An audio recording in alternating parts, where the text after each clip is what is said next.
Olá, seja muito bem-vindo ao programa Primeiro Plano. Aqui você fica por dentro de tudo que é notícia na TV Pai Eterno. Então prepare-se, pois o programa Primeiro Plano está no ar.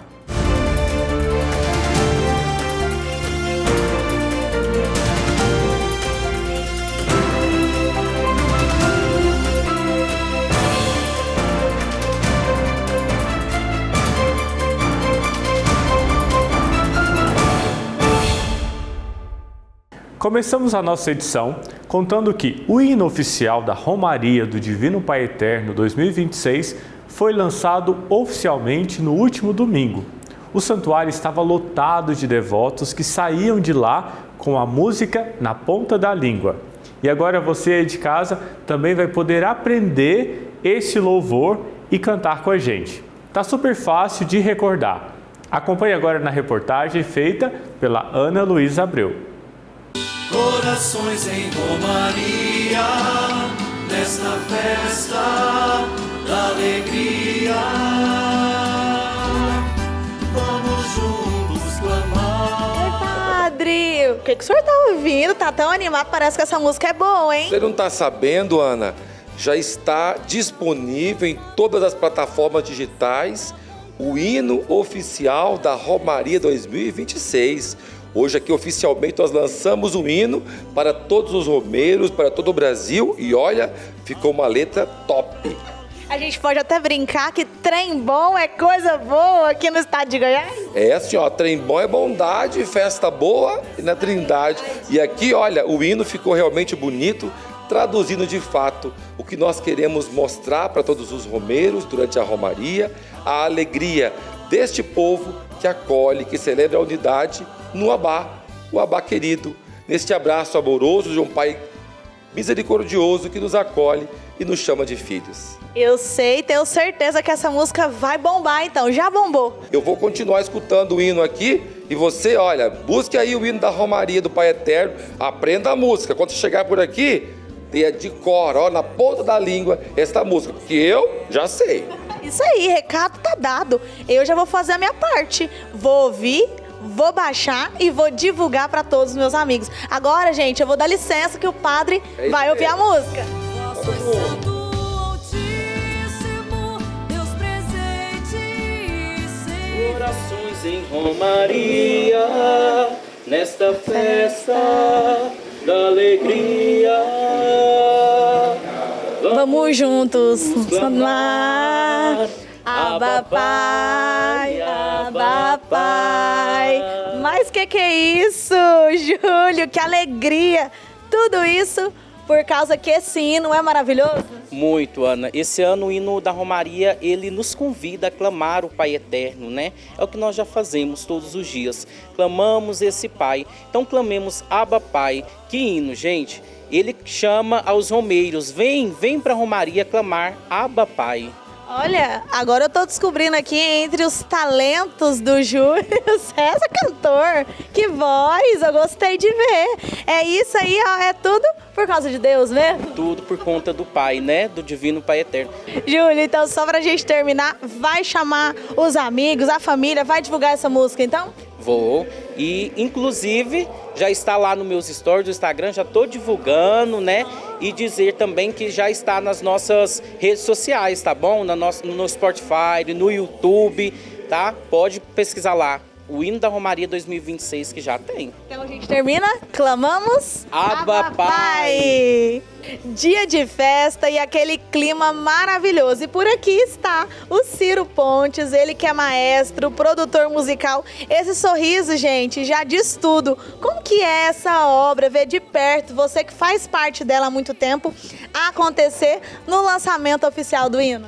Ana, eu estava ali vendo as pessoas cantando, né? E eu pensando naquele processo solitário que começou lá na salinha do meu estúdio e aquilo foi criando forma, convidando os músicos para tocar, a orquestra se unindo e de repente você vê a obra materializada, lançada e o que é mais importante, as pessoas cantando, acolhendo de fato aquilo que nós planejamos. Isso é uma satisfação muito grande para a gente. Mais um ano tive esse privilégio de poder compor o hino para a Romaria, os padres confiaram tanto a mim quanto ao Padre Wallace essa missão de compor o hino para ajudar os devotos que vierem até a Romaria 2026 a rezar cada vez melhor através da música também, porque a música acaba impulsionando a oração. Né? É uma arte também, né? E então tive esse privilégio de poder mais um ano compor a melodia e letra junto com o Padre Wallace. Um presente que você aceitou, agradeceu com certeza e agora quer que todos já decorem, já saibam, façam o download da música. Isso, então, olha, primeiramente já vai lá nas plataformas, já pode baixar a música, já começa a ouvir para quando você vier até Trindades, você já consiga aprender e já cantar conosco, entendeu? Então, assim, tá bem facinho. Também pode colocar lá no Instagram, na hora que for postar alguma coisa relacionada ao santuário ou até mesmo a sua vida, a sua missão, marca a gente lá e coloca a música para rodar, para a gente poder ajudar tantas outras pessoas a conhecer e também a rezar esse tema que é tão bonito e tão importante, que é Clamamos, Abba Pai. Claro que eu não vou terminar essa entrevista pedindo outra coisa a não ser música. Vamos de música? Vamos lá, vou cantar pelo mesmo refrão, né? Corações em romaria, nesta festa da alegria, vamos juntos clamar, Abba Pai, Abba Pai.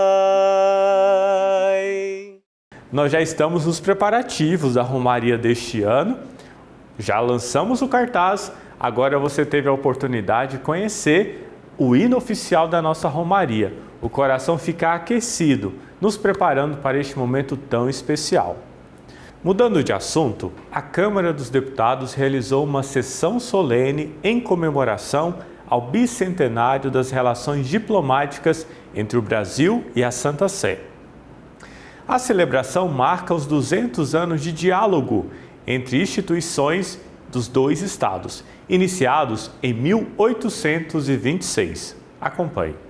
200 anos de história, diálogo e cooperação. A sessão solene realizada no plenário principal da Câmara dos Deputados em Brasília recordou o início das relações diplomáticas entre o Brasil e a Santa Sé, formalizadas ainda no período imperial. Organizada pela Frente Parlamentar Católica, a cerimônia reuniu parlamentares, representantes da Igreja e autoridades civis, além de integrantes da Conferência Nacional dos Bispos do Brasil e representantes de movimentos e instituições eclesiais de todo o país. Nós, deputados e deputadas que estamos hoje no Parlamento Brasileiro, reacendemos e mantemos a fé e a vontade de fazer com que as leis vejam a dignidade humana e sejam leis inspiradas em nosso Senhor Jesus Cristo. Ao longo de 2 séculos, a parceria da Santa Sé e Brasil ultrapassou os campos diplomáticos e ajudou a moldar aspectos sociais, culturais e educacionais da sociedade brasileira. É um momento especial de reconhecimento de uma história bicentenária. É um momento também de agradecer tudo que ao longo desses 200 anos foi construído, com uma dedicação, um empenho, testemunho de muita gente. É claro que recordar o passado nos empenha no presente e exige de nós também abertura de coração e mente para o futuro, sem perder jamais de vista aquilo que nos une, a fé do povo brasileiro, a fé da Igreja, a fim de que todos realmente possam ter vida e vida em abundância, como dizemos nós, né?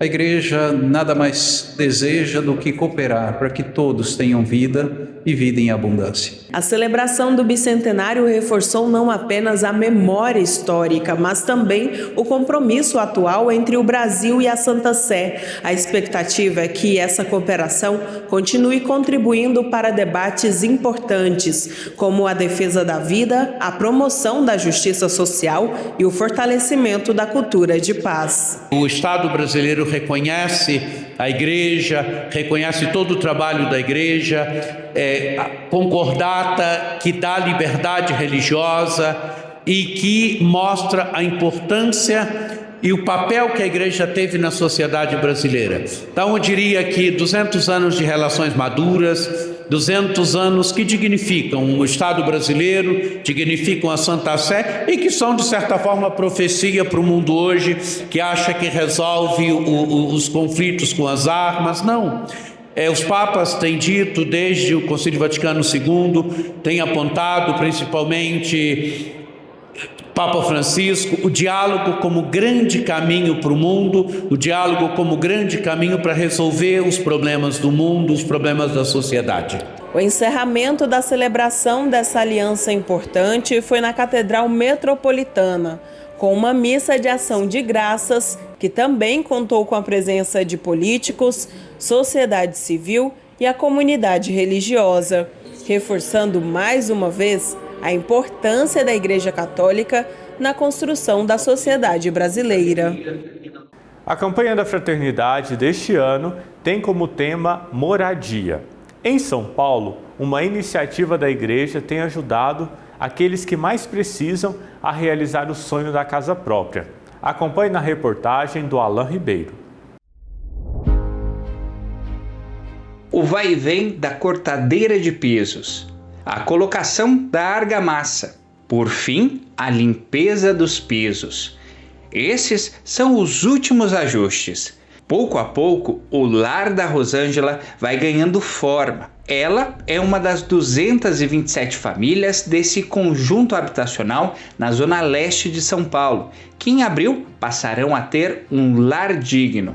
Hoje eu estou na posição de realizada, porque eu comecei neste espaço, neste projeto, em 2019. Então percebe-se que eu trabalhei demais para poder escolher o meu apartamento. Ela e outras famílias são beneficiadas pelo trabalho da Pastoral da Moradia na região episcopal Belém. A missão atua junto às comunidades que enfrentam dificuldades habitacionais. O trabalho é voltado ao acompanhamento de famílias em situação de vulnerabilidade e à defesa do direito à moradia digna. É um movimento que reúne famílias sem teto na cidade de São Paulo, que moram de aluguel, que moram em coabitação, que moram precariamente, e reúne esse povo para lutar por políticas públicas, por terra, por financiamento habitacional e para produzir as suas moradias em autogestão.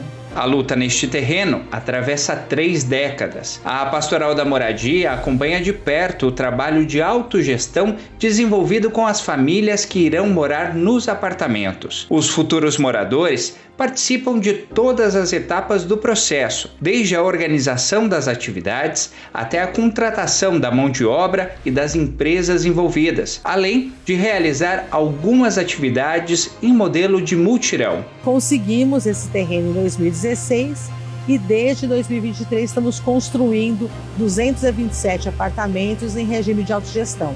A campanha da Fraternidade de 2026 traz como tema Fraternidade e Moradia, e o lema Ele veio morar entre nós. Inspirada no Evangelho de João, a proposta convida a igreja e a sociedade a refletirem sobre o direito à casa digna. Mais de 6 décadas depois de sua criação, a campanha volta a colocar a moradia no centro do debate social. Nós estamos muito felizes com a campanha da Fraternidade. A gente participou da sua concepção e agora da sua implementação, entendendo que a primeira coisa que a campanha tem que dizer é que nós, irmãos e irmãs, não podemos ver outro irmão sem teto, vivendo indignamente, vivendo na rua, vivendo em condições precárias.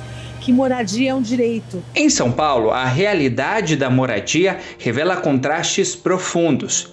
Dados do Instituto Brasileiro de Geografia e Estatística mostram que 3,6 milhões de pessoas vivem em favelas no estado, o equivalente a 8% da população. Falta de infraestrutura, ausência de áreas verdes e dificuldade de acesso ao transporte fazem parte da rotina dessas comunidades. Na capital paulista, a favelização expõe os desafios de uma das maiores metrópoles do mundo.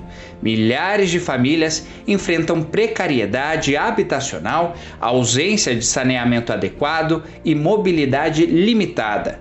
Aqui, mais do que blocos e concreto, edifica-se a dignidade humana, reconhecendo em cada pessoa o direito de viver com respeito. Construir uma moradia é também construir futuro, pertencimento e vida plena. A Gabriela acompanha o projeto desde o princípio, quando tudo ainda era apenas um sonho e planejamento. Pouco a pouco, ela viu as paredes ganharem forma e a esperança da casa própria se transformar em realidade concreta. A primeira vez que entrou em um dos apartamentos já edificados foi um momento de profunda gratificação.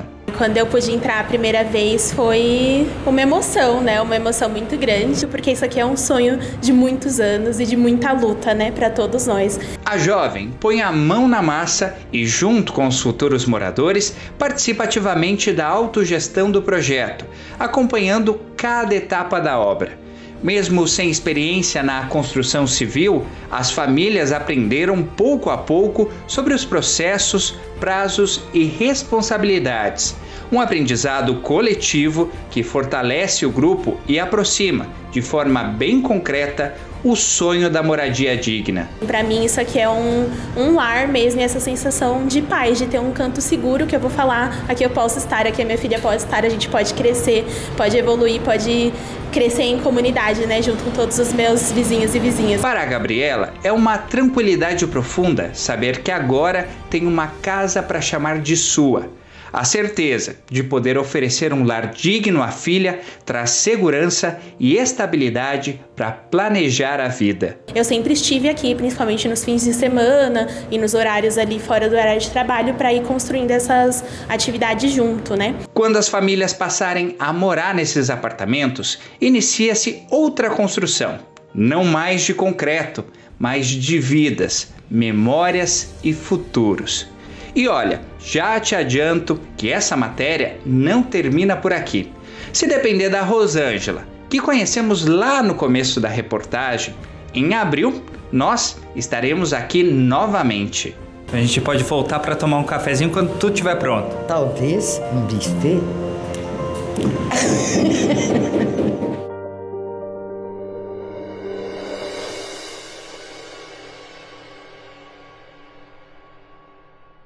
Não saia daí, o programa Primeiro Plano volta já.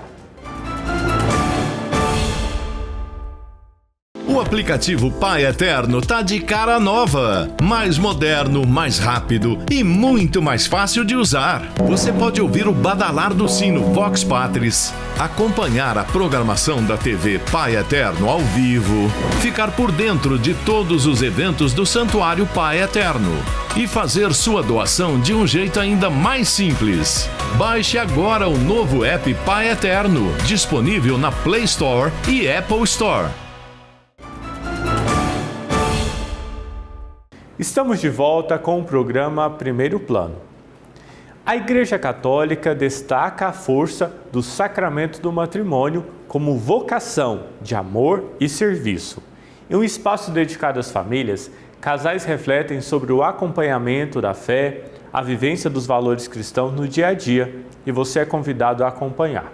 Mais do que uma cerimônia religiosa, o casamento é uma vocação, um chamado ao amor, à fidelidade e à construção da família. Para a igreja, ninguém nasceu para viver sozinho. O matrimônio é um sacramento de serviço e é assim como a ordem sacerdotal exige doação total. O casal é chamado a conduzir a família no caminho da fé, do amor e dos valores cristãos, educando os filhos para o bem e para a vida em comunidade. A pastoral familiar ela não trabalha com quantidade, com volume, mas com grupos menores, né? Sempre trazendo aquele vínculo, a pequena comunidade, né? Aquela família estendida, né? Expandida pela comunidade. Então forma-se pequenos grupos, 6 casais nessa média, até 10 no máximo, porque como o Nil disse, são encontros de partilha. Em tempos em que muitos relacionamentos são vistos como descartáveis, a igreja reforça que o amor verdadeiro exige perseverança. Iniciativas como os encontros de casais e a pastoral familiar ajudam a fortalecer os vínculos, curar feridas e renovar o compromisso assumido no altar. Na Arquidiocese de Goiânia, a Pastoral Familiar desenvolve um trabalho contínuo de evangelização e acompanhamento das famílias em todas as fases da vida. O cuidado começa antes do casamento e continua mesmo depois da celebração do sacramento. É conhecer a doutrina e a teologia do sacramento do matrimônio, que é muito mais do que um evento social. Não é um evento social, é um ato litúrgico e sagrado, né? E é isso que vai manter o casal unido até que a morte o separe. E ele ter consciência do sacramento, da sua relação com o cônjuge, da sua relação com Deus, da sua relação com a igreja, com a comunidade. Após o casamento, os casais continuam sendo acompanhados por pelo menos 2 anos em encontros mensais chamados de itinerário dos recém-casados. Um tempo de escuta, partilha, amadurecimento da vida matrimonial. O grupo da família, bem como a comunidade Família Santa, ela presta socorro às necessidades e às crises familiares. Desde o ventre, porque nós acolhemos não só os casais, mas toda a família. Então as crianças são evangelizadas em faixa etária, por faixa etária diferente. Nós evangelizamos os jovens, preparamos os namorados, os noivos, no encontro de jovens, no itinerário de noivos.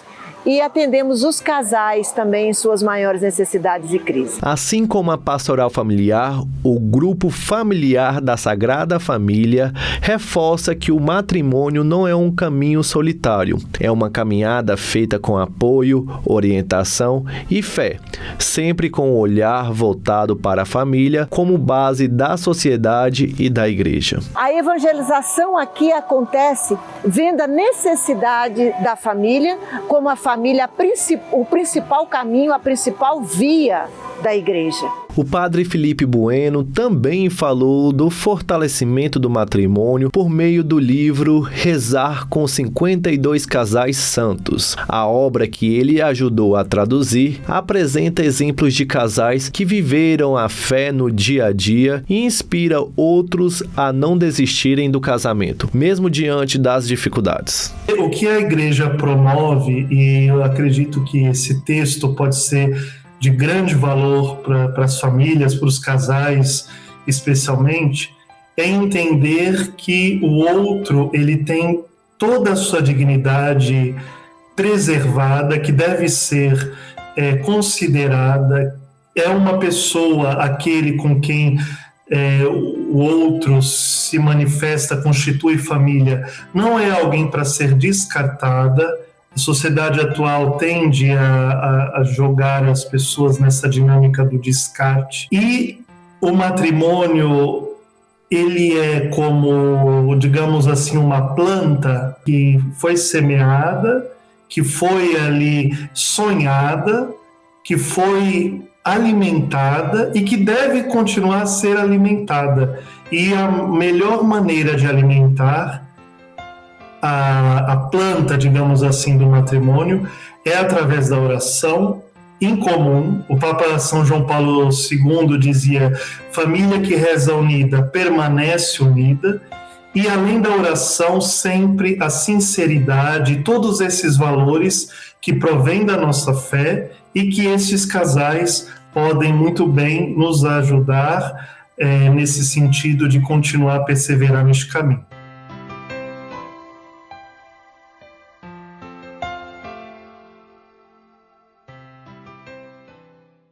Agora você vai conhecer como é feita a produção de hóstias orgânicas.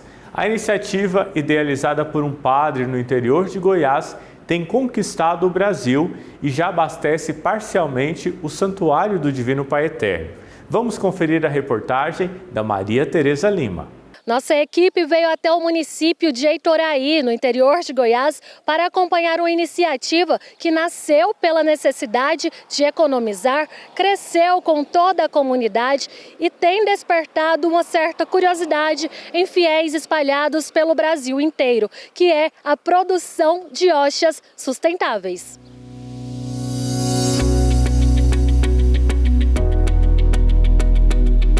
Inspirado pelo pontificado do Papa Francisco, que teve na ecologia um de seus pilares e convocou todos a cuidar da casa comum, o Padre Júnior, ao lado da comunidade de Heitoraí, em Goiás, iniciou há alguns anos o projeto Sacristia Sustentável, que inclui a produção de hóstias.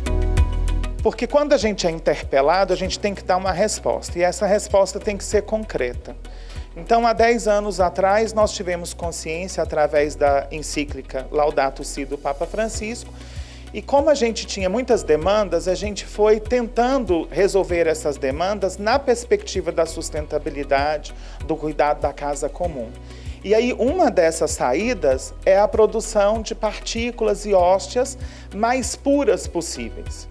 Então, no primeiro momento, nós fomos atrás da água mais pura, do trigo mais puro, da forma mais coletiva possível, artesanal possível, para chegar mais perto da realidade daquilo que se celebra. E o trabalho é diário e constante. Cada etapa é feita com cuidado e precisão. Até chegar ao formato atual, a produção das hóstias passou por desafios, ajustes e muitos testes, até alcançar o resultado esperado. Só para conseguir a farinha, nós levamos mais de 2 anos. Quase toda a farinha orgânica do Brasil ela é exportada. É a menor parte que fica aqui no Brasil. E depois as máquinas. As máquinas elas são calibradas, as máquinas que estão disponíveis no mercado, ao trigo branco, ao trigo menos duro, ao trigo que ele vira um mingau. E a fibra da orgânica rústica é mais difícil de ser quebrada. E aí entra uma pessoa importantíssima para isso acontecer, que é Marta. Sem ela, nós não daríamos conta, porque o ponto da massa foi uma das maiores dificuldades que nós tivemos.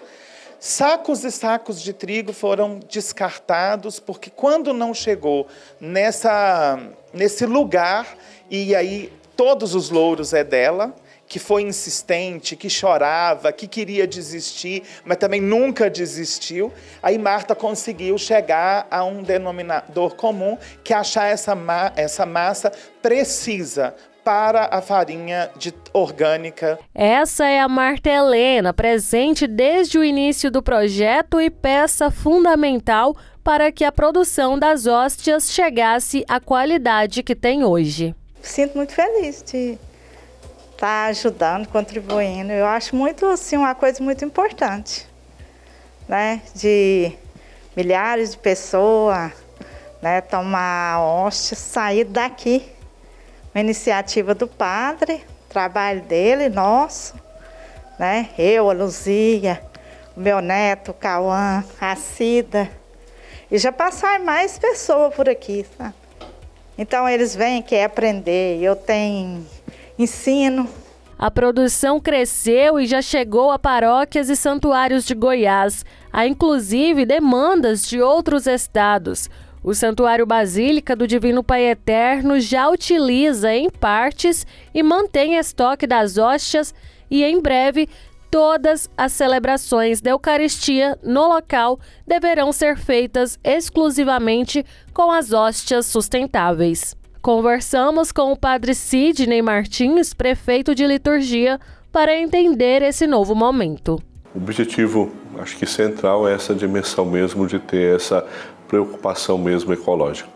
Além dessas hóstias utilizadas, o trigo orgânico, né, nesse projeto também tem um projeto sustentável, no sentido de que toda a arrecadação, né, uma associação, né, que cuida da produção dessa hóstia, parte, né, dos recursos também adquiridos é investido no reflorestamento, né? Então, ouvimos tanto aí a mensagem do Papa Francisco nos convidando de fato a buscar, né, em várias maneiras uma sustentabilidade. Aqui no santuário também nesse desejo, desse cuidado, né, da casa comum, pensando de fato esse cuidado do meio ambiente. Então, encontramos essa associação que oferece a partir de agora então as hóstias aqui do santuário. As hóstias são produzidas com farinha integral, não levam fermento nem aditivos químicos. seguindo rigorosamente as normas litúrgicas da Igreja Católica. O processo é totalmente artesanal. A massa é preparada, moldada, assada e cortada uma a uma, com cuidado e respeito. É justamente por causa do tipo da farinha, que é integral orgânica, que a hóstia tem uma coloração diferente, um pouco mais escura do que a tradicional. Isso tem gerado curiosidades e questionamentos, mas a igreja garante que não muda a validade litúrgica, muito menos a fé.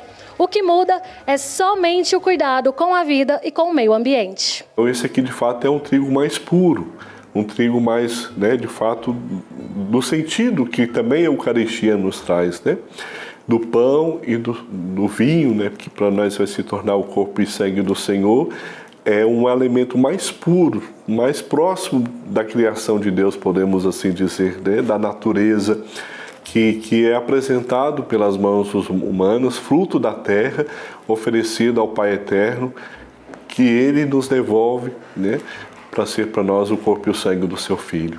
E o padre Sidney reforçou ainda que o principal sentido das hóstias sustentáveis é despertar nas famílias a consciência para práticas mais responsáveis, que promovam sustentabilidade e cuidado com a saúde, em sintonia com os ensinamentos deixados pelo Papa Francisco. Que precisamos buscar meios de sustentabilidade, de cuidado e com certeza também de saúde, Porque sabemos que muitas vezes que o trigo comum que muitas vezes utilizamos é um trigo que, além de ter agrotóxicos na produção, é quando os produtos são colocados no trigo para que possa ficar branquinho, Então, trazendo também essa possibilidade com o convite da saúde, para que a gente possa pensar também nos alimentos que estamos trazendo para dentro de casa, que vai sustentar a nossa família, que a gente possa buscar também alimentos mais saudáveis.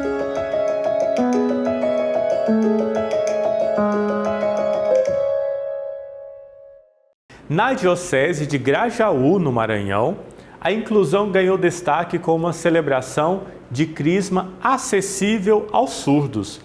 A iniciativa reforça o compromisso da igreja com uma evangelização cada vez mais acolhedora. Escolher uma igreja, participar de uma celebração e se sentir conectado com Deus parece algo simples na rotina de muitas famílias. Mas quando a pessoa é surda ou tem algum outro tipo de deficiência, a participação plena ainda pode ser um desafio. Atenta a essa realidade, a Igreja Católica tem avançado na inclusão. No Maranhão, esse compromisso ganhou destaque nas redes sociais. A celebração da Crisma viralizou ao mostrar inclusão na prática. A celebração aconteceu na paróquia Santa Cruz, no município de Barra do Corda. Ao todo, 11 jovens receberam o sacramento da Crisma, também conhecido como confirmação, momento que sela o batismo, fortalecendo o fiel com os dons do Espírito Santo. Com o apoio da Pastoral dos Surdos, criada há cerca de 10 anos na região, toda a preparação catequética e a celebração contaram com um intérprete de Libras. O próprio bispo também se comunicou por meio da língua brasileira de sinais, garantindo que os catequizandos surdos acompanhassem cada rito. Foi uma celebração linda, diferente, claro, diferente. Eu não fiz nada de especial, não é?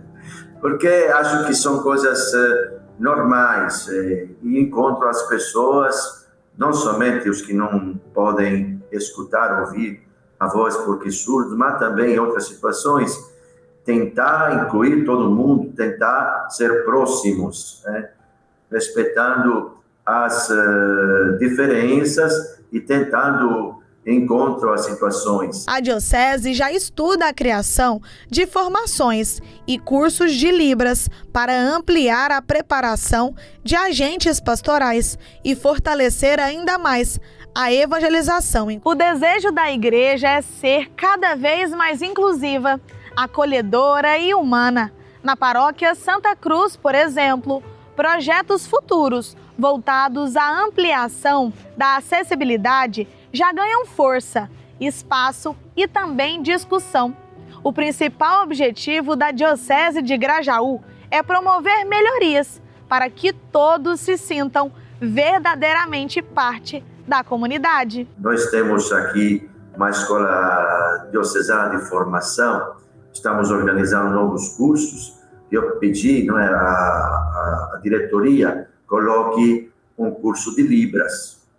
Assim, quem vai se formar como leitor, como ministro instituto acólito, como coordenador de comunidade, aprenda no curso a falar e a usar Libras para poder comunicar com as pessoas. A inclusão vai além de um momento pontual.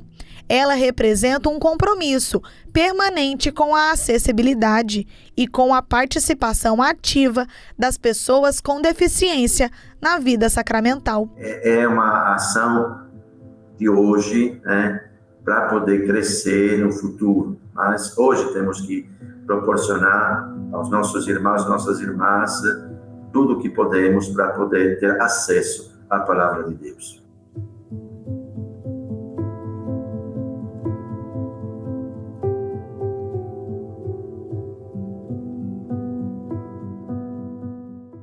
Que iniciativa interessante! Este testemunho nos diz muito da resposta que a igreja dá à sociedade a cada dia.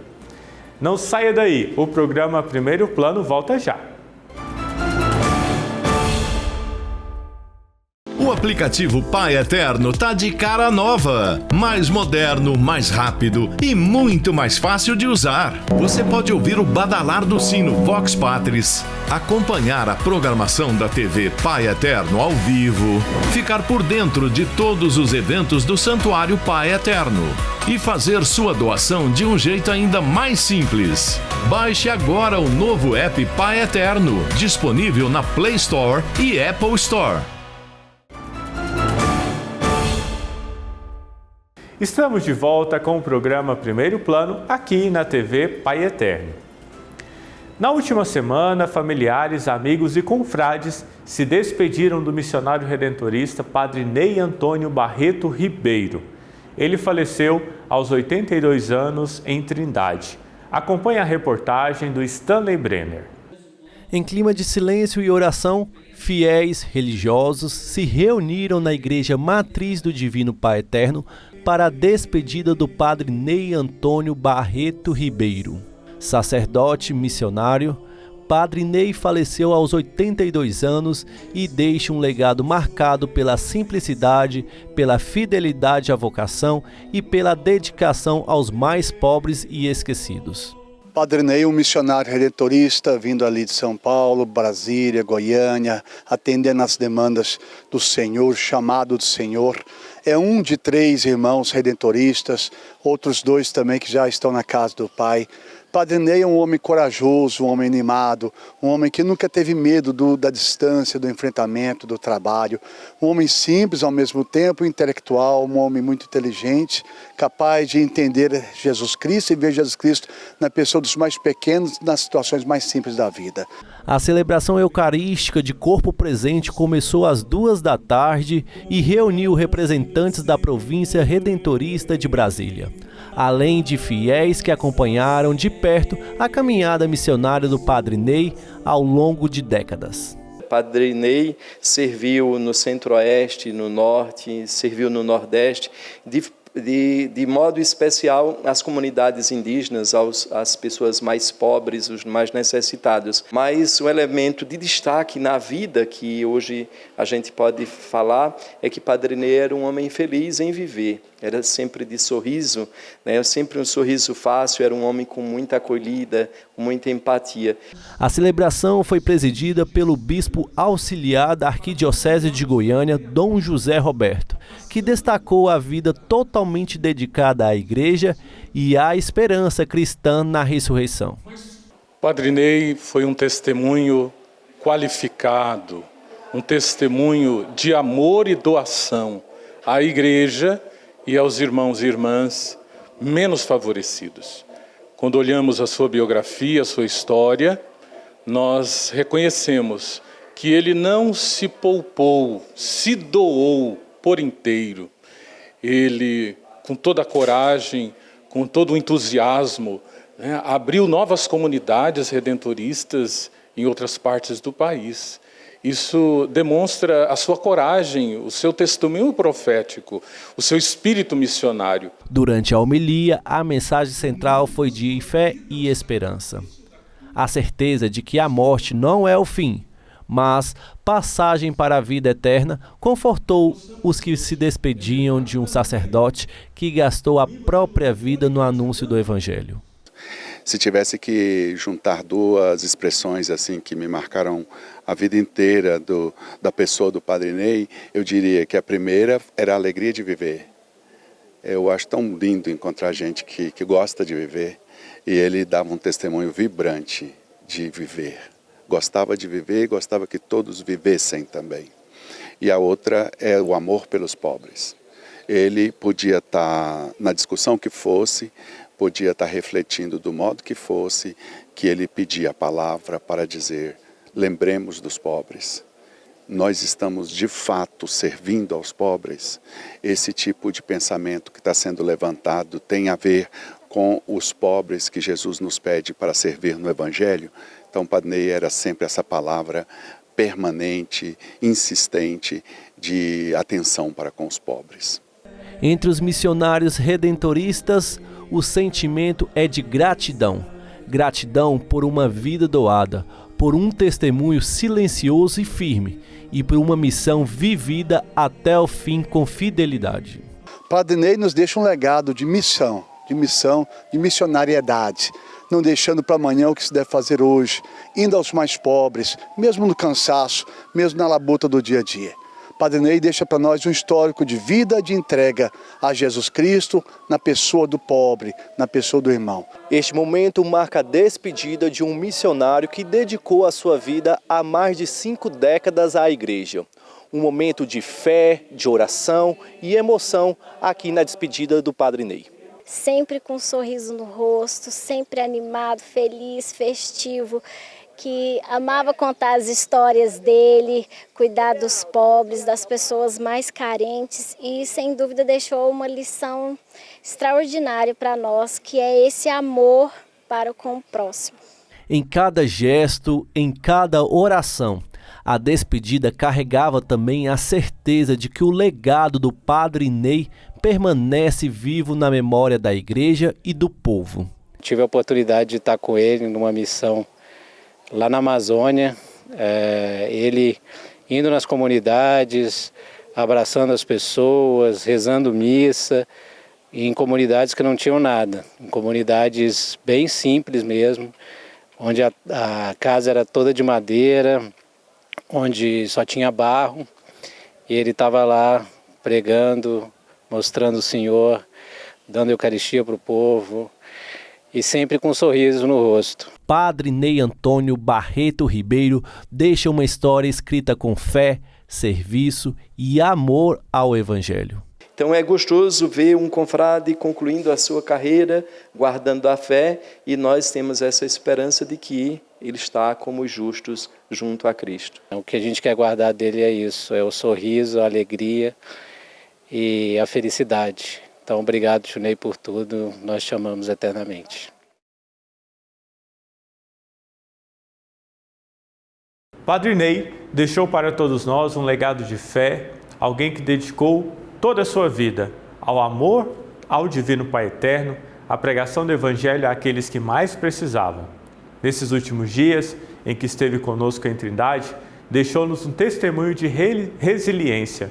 Nós rezamos pela vida e agora pela ressurreição do nosso querido confrade, o Padre Ney Barreto. Mudando de assunto, a construção da nova Casa do Pai segue em ritmo acelerado. E a Vanessa foi até o canteiro de obras para acompanhar o trabalho e como ele está acontecendo. Vamos ver. Família de amor, estamos aqui na construção da nova Casa do Pai, porque você já viu que eu trouxe você junto comigo para acompanhar todo o processo da praça envolvente, que é o setor G. Hoje a gente veio mostrar outra realidade para você aqui, por isso que eu vou pedir, né, para o André, que é o engenheiro, um dos engenheiros dessa construção da nova casa do pai, para nos explicar. Tudo jóia, André? Jóia, você, Vanessa, prazer receber você aqui e poder contar um pouquinho do nosso trabalho, né? Pois é, no anterior, que eu vim aqui na obra, a gente mostrou sobre esse setor G. Aqui o que seria, André? Aqui é o setor H, né? A gente comentou ali que estamos trabalhando na praça envolvente. Sim. Ou seja, ela envolve alguma coisa. Então ela envolve o braço esquerdo da cruz. Então a gente começou em uma lateral, agora a gente está na parte da frente, depois a gente vai para outra lateral. Então a gente está trabalhando justamente no setor H, na parte da frente desse braço da cruz. André, e esse trabalho é diferente do outro, porque parece que é um trabalho mais de fundação, é isso? Isso, aqui a gente está no começo das atividades. Sabe, Vanessa, ali às vezes você está construindo uma casa, eu gosto sempre de comparar, que é uma referência que todo mundo tem, né? Sim. Então, ali o setor G que a gente mostrou, né, falou das concretagens, ele estava em uma etapa já avançada, então a gente estava fazendo a laje da casa. Aqui no setor H, a gente está fazendo a parte da fundação. Sabe quando você vai fazer aqueles buracos para fazer a viga, baldrame, para fazer as estacas na casa, né? Então é isso que a gente está fazendo aqui. Então a gente está preparando para que a obra evolua, né? Então a gente está começando com a parte da fundação, executando partes de fundação, para depois vir pilares, vigas, lajes e a gente mostrar as concretagens de laje, o trabalho todo finalizado. Então a gente está num trabalho inicial aqui. Eu vi um maquinário ali que eu não tinha conhecimento ainda, André. Que maquinário é esse que a gente vê por ali? Aqui a gente tem, como a gente está no começo da atividade, obra muito grande, a gente tem máquinas muito grandes trabalhando, né? Então essa parte da fundação, aí uma casa a gente vai fazer uma estaca, a gente usa uma cavadeira manual, né? Fura ali às vezes 3 metros, 4 metros, uma cavadeira manual. Aqui não, aqui a gente tem uma fundação mais profunda. Ela chega aí aproximadamente 14 metros de profundidade, com um furo de 60 centímetros de diâmetro. Então a gente precisa de uma máquina especial para fazer isso. Então a gente usa uma máquina que a gente chama de uma hélice contínua, onde a gente já vai tirando e lançando o concreto. Então a gente tem uma máquina fazendo a parte das estacas, que já está finalizando, já é aproximadamente 1 mês de atividade, Vanessa. Só para a gente ter uma noção de quantidade, são 130 estacas perfuradas. A gente fura aí aproximadamente 9 a 10 por dia. Então a gente tem um trabalho já finalizando já, e aí tem uma outra máquina trabalhando, que ela já está numa próxima etapa, que é uma máquina que está abrindo os blocos de fundação. A partir daí entra a equipe de armação, armando esses blocos, a gente vai mostrar esse bloco sendo concretado e a obra avançando. Mas atualmente a gente está numa parte mais de fundação. Estamos na fundação, depois iremos para o mezanino e depois para o nível da igreja. Praça, isso mesmo. André, me conta uma coisa, o que será aqui? Será uma parte administrativa? O que a gente vai ter aqui nessa parte? Aqui, como você bem comentou, Vanessa, a gente está no nível térreo. O nível térreo vai ser a parte dos sanitários, é uma parte de acolhida, né? Então as pessoas, quando elas chegarem aqui para o canteiro de obras, chegarem na igreja, melhor dizendo, né, no complexo, então elas vão passar por esse local que a gente está construindo aqui agora. Quando elas forem nos sanitários, é justamente aqui onde as máquinas estão trabalhando. Sanitários, área de acolhida, né? E aí eu vou trabalhar, eu quero visitar o nível mezanino, então eu vou subir aproximadamente 5 metros, ali é uma parte administrativa. Agora, para quem já for na igreja, vai acessar por nível da igreja, né? Vai acessar por uma escada, elevador e vai chegar em aproximadamente 10 metros de altura, que é o nível da praça, e aí consegue ter acesso para a igreja. Lembrando que essa parte do mezanino é uma parte administrativa, né? Então, que ficará localizada a TV, todo o suporte que precisa para a manutenção, né, desta casa de Deus, deste santuário. E o que mais que a gente pode encontrar por aqui nesse mezanino, André? Aqui a gente tem, como é uma estrutura muito grande, né? Então, aí uma curiosidade, são aproximadamente 450 mil metros quadrados de área construída. Então a gente vai ter toda uma equipe de suporte para dar manutenção no complexo. Aqui a gente tem, por exemplo, Vanessa, sala de prefeitura. Então, onde as pessoas vão trabalhar administrando todo esse complexo. Imagina a gente trabalhar, aí são 144 mil metros quadrados de área construída, trabalhar com equipe de limpeza, manutenção de jardim, manutenção de lâmpadas, então é muito complexo. Limpeza, tudo. Isso, de maneira geral. Então tem uma equipe que vai cuidar disso e a sala deles é aí. Então a equipe da associação, o pessoal que trabalha, o pessoal do atendimento, o pessoal da TV, parte administrativa, parte de diretoria, vem tudo para cá. É uma área de aproximadamente 12 mil metros quadrados que vai ser construída para a parte administrativa.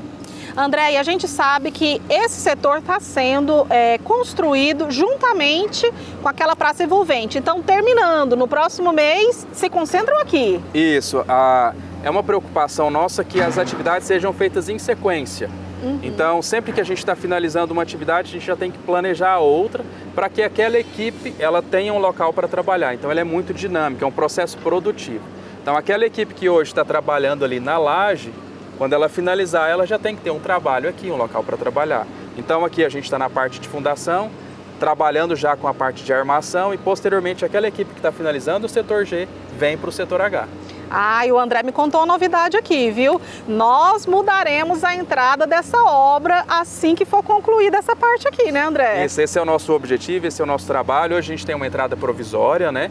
Mas o nosso trabalho com esse setor G, H, J, é justamente proporcionar um acesso melhor para os devotos, um acesso melhor para as pessoas que vêm até a obra e, quem sabe, um acesso para uma entrega definitiva dessa parte da obra, né? Então, a gente está trabalhando nisso, estamos aí fazendo os estudos, planejamento, verificando a parte financeira, a parte de fluxo financeiro para ver quando a gente consegue fazer essa entrega, mas em breve a gente vai ter novidades, Vanessa. André, inclusive, eu me comprometo aqui com a Família de Amor, por quê? Porque eu quero vir aqui mostrar para você esse passo a passo, porque tudo que a gente faz aqui vem pela sua doação, pela sua contribuição, pelo seu sim diário aqui nessa obra de evangelização. Você que é filho evangelizador, é por você e com você que nós construímos aqui, viu? A nova casa do Pai. Então, quero fazer um convite especial para você que ainda não faz parte da Família de Amor. Liga agora, 62-3506-9800.